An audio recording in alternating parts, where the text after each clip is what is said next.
कैसे हैं आप लोग। आज हम बीए थर्ड ईयर के फर्स्ट पेपर में नवाचार शिक्षण विधियों में नवाचार के बारे में अध्ययन कर रहे हैं। इस लेक्चर वीडियो में हम शिक्षण विधियों में सबसे पहले में सूक्ष्म शिक्षण के बारे में हम आपको बताएंगे। सूक्ष्म शिक्षण क्या है। पिछले लेक्चर वीडियो में हमने आपको नवाचार के बारे में बताया, नवाचार का अर्थ परिभाषित भी किया और उसकी क्या आवश्यकता है हमारे जीवन में, इसके बारे में बताया। अब हम सूक्ष्म शिक्षण, पहले कंप्यूटर से अधिगम बताया, फिर अभिक्रमित अन्वेषण बताया। अब हम सूक्ष्म शिक्षण के बारे में बताएंगे। सूक्ष्म शिक्षण क्या है, इसको अंग्रेजी में सूक्ष्म शिक्षण तकनीक, अंग्रेजी में इसको माइक्रो टीचिंग टेक्निक बोलते हैं। 1966 में स्टैनफोर्ड विश्वविद्यालय में कार्यरत DLN ने सूक्ष्म शिक्षण को परिभाषित करते हुए कहा कि सूक्ष्म शिक्षण एक विश्लेषित शिक्षण है जिसमें शिक्षण की प्रक्रिया लघु क्रम में या छोटे छोटे पदों में कम विद्यार्थियों वाली कक्षा के सामने अल्प समय में संपन्न की जाती है। इसका प्रयोग सेवारत एवं सेवापूर्ण शिक्षकों के व्यावसायिक विकास हेतु किया जाता है। सूक्ष्म शिक्षण को किसने बताया? DLN स्टैनफोर्ड विश्वविद्यालय में उस समय कार्यरत थे जिस समय इन्होंने सूक्ष्म शिक्षण तकनीक के बारे में बताया, माइक्रो टीचिंग टेक्निक के बारे में बताया। आप इसके विद्वान DLN और किस सन में? 1966 में, और स्टैनफोर्ड विश्वविद्यालय में, ये आपको माइंड में रखना है। और इस तरह से जैसे हमारा ये पेपर, जो भी हम लेक्चर वीडियो दे रहे हैं, इस लेक्चर वीडियो हमारे जो हैं, ऐसे इस आधार पर हमने बताया है कि आप अपने ऑब्जेक्टिव पेपर के बारे में अध्ययन कर सकते हैं। किस तरह से ऑब्जेक्टिव पेपर में पॉइंट वाइज आप उस चीज़ को ले सकते हैं, उसको रिटन में ले सकते हैं। रिटन में लेकर उसको पहले रिटन करिए, फिर उसके बाद अध्ययन करिए। काफ़ी कुछ मैंने उसमें लाने की कोशिश की है कि जिससे आप लोगों का ऑब्जेक्टिव पेपर और डिस्क्रिप्टिव पेपर दोनों तरह के बहुत अच्छे से हल हो सके। इस तरह से जैसे कि अब की बार ये समझ में सुनने में आ रहा है कि यूनिवर्सिटी ने, हमारी यूनिवर्सिटी में उन्होंने ऑब्जेक्टिव पेपर रखा है कि ऑब्जेक्टिव पेपर होगा, जैसा कि हमारा कोविड-19 का जो कहर चल रहा था अभी तक एक महामारी के रूप में, और अब तो कम हो गया है, लेकिन इससे पहले बहुत ज़्यादा परेशानी थी। उसको देखते हुए जो एग्ज़ाम है वो पूर्ण रूप से नहीं कराए जा रहे हैं, लेकिन फिर भी आप लोगों का मूल्यांकन करने के लिए बहुविकल्पीय परीक्षा या ऑब्जेक्टिव परीक्षा रखी गई है, जिससे आपको बताना होगा और उसके आधार पर आपका मूल्यांकन होगा। तो बहुविकल्पीय यानी ऑब्जेक्टिव परीक्षा के आधार पर हम कुछ पॉइंट्स को क्लियर करेंगे इसमें, और क्लियर करते हुए हम आपको डिटेल में पूरा बताएंगे। इसमें 1966 में स्टैनफोर्ड विश्वविद्यालय में DLN कार्यरत थे। इन्होंने सूक्ष्म शिक्षण तकनीक के बारे में बताया है और परिभाषित करके कहा है कि ये एक विश्लेषित शिक्षण है। इसमें शिक्षण की प्रक्रिया लघु क्रम में छोटे छोटे पदों में लगातार उस चीज को बताया जाता है। इसमें जो हमने अभिक्रमित अन्वेषण था उसको हमने ऑनलाइन स्टडी किया, क्रमिक छोटे छोटे पदों में ऑनलाइन स्टडी के रूप में उसको आप जानेंगे। और ये जो हमारा सूक्ष्म शिक्षण तकनीक है ये ऑफलाइन पढ़ाई है। सामने आपके शिक्षक होंगे और अपने विद्यार्थियों को वो उस शिक्षा के बारे में अवगत कराएंगे। इस तरह से उन्होंने बताया कि ये प्रक्रिया लघु क्रम में कम विद्यार्थियों के सामने संपन्न कराई जाने वाली शिक्षा है। उसमें कुछ विद्यार्थी लिए जाते हैं, बहुत ज़्यादा नहीं, पूरी क्लास उसमें रखकर नहीं किया जा सकता। छोटी छोटी कक्षाएं लगाई जाती हैं और उसमें छोटे छोटे क्रमों में और छोटे छोटे पदों में विभाजित किया जाता है। अल्प समय में ही संपन्न की जाती हैं, समय भी बहुत कम लगता है। और इन सब चीज़ों को थोड़ा सा अंडरलाइन करते हुए चलना कि अल्प समय में की जाती है, कम विद्यार्थियों को प्रवेश है इसमें, कम विद्यार्थी उसमें बैठते हैं और इसके बाद फिर इसका प्रयोग जो है वो किस तरह सेवारत एवं सेवापूर्ण शिक्षकों के व्यवसायिक विकास हेतु किया जाता है। ये भी बहुत ही इम्पोर्टेंट लाइन है कि किस तरह के शिक्षकों के लिए सूक्ष्म शिक्षण टेक्निक या सूक्ष्म शिक्षण तकनीक आवश्यक है। तो आपको पता होना चाहिए कि सेवारत एवं सेवापूर्ण शिक्षकों के लिए व्यवसायिक विकास हेतु ये जो टेक्निक है ये की जाती है, व्यवसायिक विकास हेतु। इसके बाद हम सूक्ष्म शिक्षण के सिद्धांत के बारे में जानेंगे। सूक्ष्म शिक्षण के सिद्धांत। वास्तविक शिक्षण। वास्तविक शिक्षण में हम उसको रियलिटी टीचिंग यानी जो भी है सामने, बिल्कुल जो भी है वो सामने हमारे दिख रही है कि किस तरह की टीचिंग हम करा रहे हैं और किस तरह के कौन सा टॉपिक हमने लिया है। ऑफलाइन टीचर अपने जो भी सम्मुख बैठे हुए जितने भी बालक हैं, जितने भी शिक्षार्थी हैं, उनको ज्ञान प्रदान कर रहे हैं।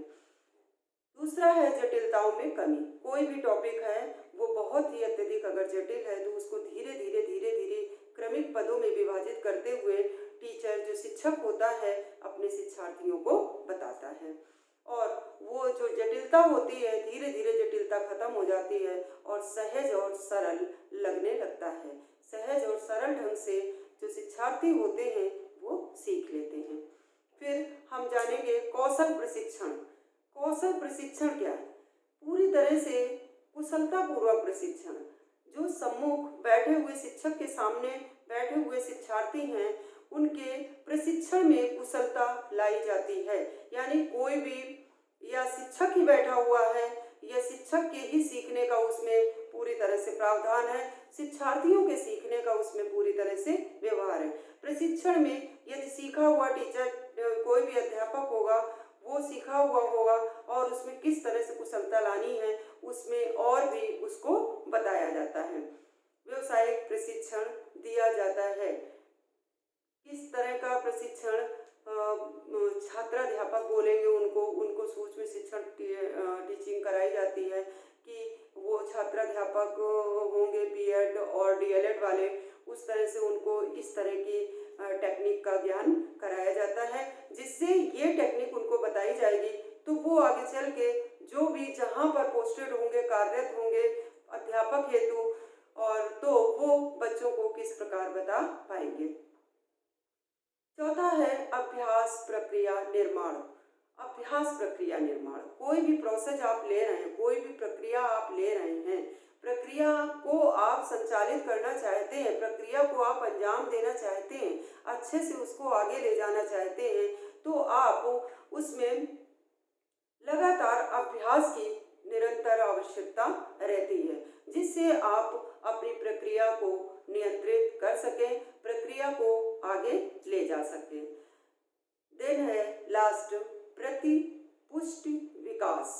प्रतिपुष्टि विकास में जब कोई भी अध्ययन कराया जाता है उसके बाद प्रतिपुष्टि विकास यानी फीडबैक भी दिया जाता है कि आपका कार्य सराहनीय रहा, प्रोत्साहित किया जाता है कि आपने किस हद तक उस कार्य को अंजाम दिया है, कैसे आपने अपने सम्मुख बैठे शिक्षार्थियों को आपने बताया है, उसका फीडबैक दिया जाता है।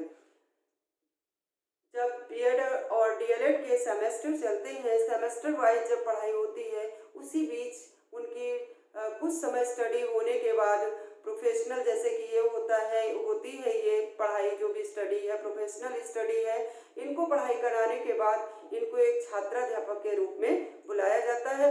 छात्राध्यापक और छात्राध्यापिका आधे ये छात्र होते हैं और आधे अध्यापक और अध्यापिका भी बन चुके होते हैं क्योंकि उनको धीरे धीरे ट्रेंड किया जाता है। व्यवसायिक जो टीचिंग के व्यवसाय के तरफ उनको ढाला जाता है, इसलिए इन्हें छात्राध्यापक और छात्राध्यापिका बोला जाता है। और धीरे धीरे इनसे जैसे पहले वास्तविक शिक्षण कराया गया, फिर जटिलताओं में कमी हुई धीरे धीरे छोटे क्रमों में, और फिर उन्हें कौशल प्रशिक्षण दिया गया, फिर अभ्यास प्रक्रिया नियंत्रण किया गया और तत्पश्चात उन्हें फीडबैक दिया गया। फीडबैक के तहत उनको जाती है और उनके कार्य को सराहा जाता है, उनके कार्य को प्रोत्साहित किया जाता है। इसके बाद हम सूक्ष्म शिक्षण को एक प्रक्रिया के तहत जानेंगे। सबसे पहले क्या होता है, जैसे कि हम जानते हैं कि जो ये हमारी सूक्ष्म शिक्षण विधि है, टेक्निक है, ये हमारी अल्प समय के लिए ही होती है। थोड़े समय में ही हम इन सब चीज़ों का ज्ञान कर लेते हैं, जो भी बताया जाता है उस सब के बारे में अध्ययन कर लेते हैं। सबसे पहले इसमें योजना यानी प्लान बनाया जाता है, योजना रखी जाती है, प्लान बनाया जाता है। प्लान के तहत कि हम कौन सा टॉपिक आपको पढ़ाएंगे। इसके बाद शिक्षण कराया जाता है। शिक्षक जो है वो शिक्षार्थियों को शिक्षण कराते हैं। इसके बाद प्रतिपुष्टि दी जाती है और प्रतिपुष्टि में अगर सकारात्मक रहता है, यदि कुछ भी प्रतिपुष्टि नकारात्मक है तो उसमें पुनः योजना बनाई जाती है। पुनः योजना बनाने के बाद जब एक बार हमारा किया हुआ कार्य सफल नहीं होता तो पुनः योजना बनाते हैं, पुनः शिक्षण प्रदान करते हैं और पुनः प्रतिपुष्टि प्रदान करते हैं, पुनः प्रतिपुष्टि लेते हैं। अगर छात्राध्यापिका है तो वो पुनः योजना, शिक्षण, प्रतिपुष्टि, पुनः योजना, पुनः शिक्षण, पुनः प्रतिपुष्टि, इस तरह से इसको हमने सर्कल के रूप में आप लोगों को अवलोकित कराया है कि कैसे सबसे पहले योजना का कार्य होता है, देन शिक्षण, देन प्रतिपुष्टि, फिर चौथे नंबर पे यदि यहाँ पर हमारा कार्य समाप्त नहीं होता प्रतिपुष्टि पर तो हम पुनः योजना करते हैं, पुनः योजना बनाते हैं। पुनः योजना बनाने के बाद फिर हम पुनः शिक्षण देते हैं, फिर हम पुनः प्रतिपुष्टि प्रदान करते हैं। इस प्रकार हमने सूक्ष्म शिक्षण टेक्निक के बारे में जाना। सूक्ष्म शिक्षण का क्या अर्थ है, सूक्ष्म शिक्षण के क्या सिद्धांत हैं और सूक्ष्म शिक्षण को एक सर्कल के रूप में बताया कि क्या इसकी विशेषताएं होंगी, कैसे चरण होंगे, इसके स्टेप्स वाइज हम किस तरह से सूक्ष्म शिक्षण को बता सकेंगे। और इस तरह से सूक्ष्म शिक्षण की विशेषताओं के बारे में जानते हैं कि ये शिक्षण व्यवहार पर बल देती है। शिक्षण व्यवहार यानी जो भी छात्राध्यापिका है या कोई शिक्षक है उसके व्यवहार पर बल देती है। धीरे धीरे सीखना, यदि कुछ नहीं आ रहा है, अपनी कमी, यदि अपना अवलोकन हम कर रहे हैं किसी भी तरह का और हम उसमें निरंतर अभ्यास करते रहने से अगर हमें सफलता नहीं मिलती तो हम उस चीज़ को उसके व्यवहार पर फिर से बल देते हैं, फिर पुनः जो शिक्षण के लिए, जो पुनः योजना के लिए, पुनः शिक्षण के लिए, इस तरह से हम उस चीज़ को सीख लेते हैं। इस तरह से पहला ये पॉइंट है, शिक्षण व्यवहार पर बल देते हैं। दूसरा है शिक्षण का ये सफल उपागम है, शिक्षण का एक ये सफल उपागम है, साधन है। तीसरा है कक्षा शिक्षण की जटिलताओं को कम करने में सहायक है। हमने आपको पहले भी सिद्धांत में भी आपको बताया था कि जो जटिलता है उसको इसमें कम किया जाता है। चौथा है इसमें शिक्षण प्रक्रिया को व्यक्तिगत बनाया जा सकता है। आप इस चीज़ को छोटे छोटे क्रम में उस चीज़ को सीख सकते हैं और इस चीज़ को जान सकते हैं। सूक्ष्म शिक्षण से व्यावसायिक परिपक्वता विकसित होती है। सूक्ष्म शिक्षण से व्यावसायिक परिपक्वता विकसित होती है। हमने आपको बताया था कि ये व्यावसायिक शिक्षण के लिए सूक्ष्म शिक्षण टेक्निक बहुत उपयोगी है और इस तरह से व्यावसायिक परिपक्वता विकसित होती है। अब हम अपना ये सूक्ष्म शिक्षण टेक्निक जो तकनीक है ये हम यहीं पर समाप्त करते हैं। अगले वीडियो में हम आपको अनुवर्ग शिक्षण के बारे में